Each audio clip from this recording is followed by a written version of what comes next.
This is Pocketful of Colors, The Magical World of Mary Blair, Disney Artist Extraordinaire, by me, Amy Guglielmo, and Jacqueline Torville, illustrated by Bridget Berriger.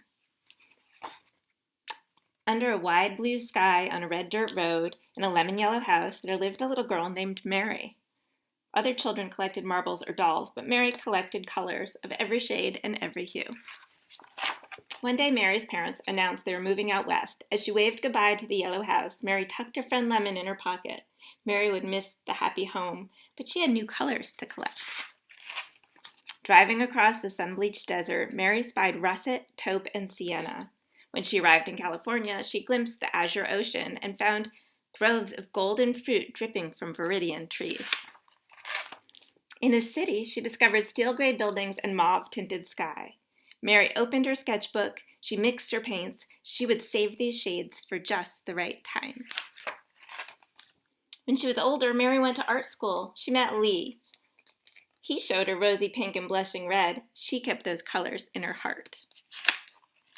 Together, Mary and Lee painted rainbows. But it was the Great Depression and people were poor. No one was buying rainbows, except for one place. Mary landed a job at Walt Disney Studios, one of the first women ever to be hired, finally a place for her colors to run and dance and play as they pleased.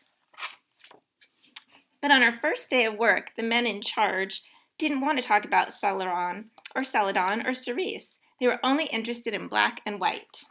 Mary was told to follow the rules. She tried, but her colors were too vivid, too wild. When Mary turned in her work, all her ideas were rejected. Twinkling emerald skies, the men turned them blue. Magenta horses that could fly, the men made them brown and put them in a stable. Peach giraffes with tangerine spots, her bosses just shook their heads. They didn't know what to make of her art. But Walt, the man who owned the company, did. He loved her colors so much, he asked Mary to join him on a trip to South America to meet some new ones. Mary delighted in the colors of Brazil, Argentina, and Peru. She worked hard to capture the vibrant scenery. When it was time to go home, Mary's bags burst with fuchsia, teal, aquamarine, indigo, lime green, and banana yellow. After Mary returned to Disney, her concept art for the studio's upcoming films grew even more adventurous as she drew upon the eye-popping shades that she observed in South America. Cinderella needed a teal pumpkin coach. The caterpillar in Alice in Wonderland could only be aquamarine, and the mermaids in Peter Pan simply had to be lime green. This time, some of Mary's ideas were accepted, but most of her art was still considered too modern, too abstract, and just not right.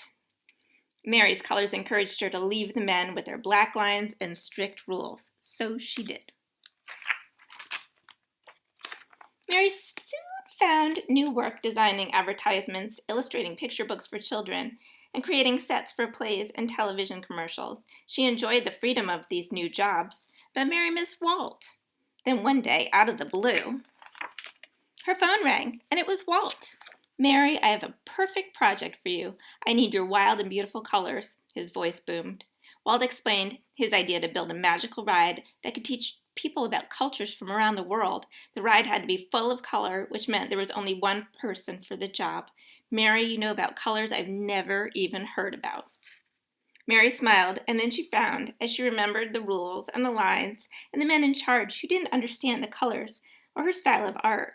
There was only one way to answer. "Yes," said Mary, but her yes came with one condition. This time Mary wanted to be the one in charge. Walt welcomed her aboard.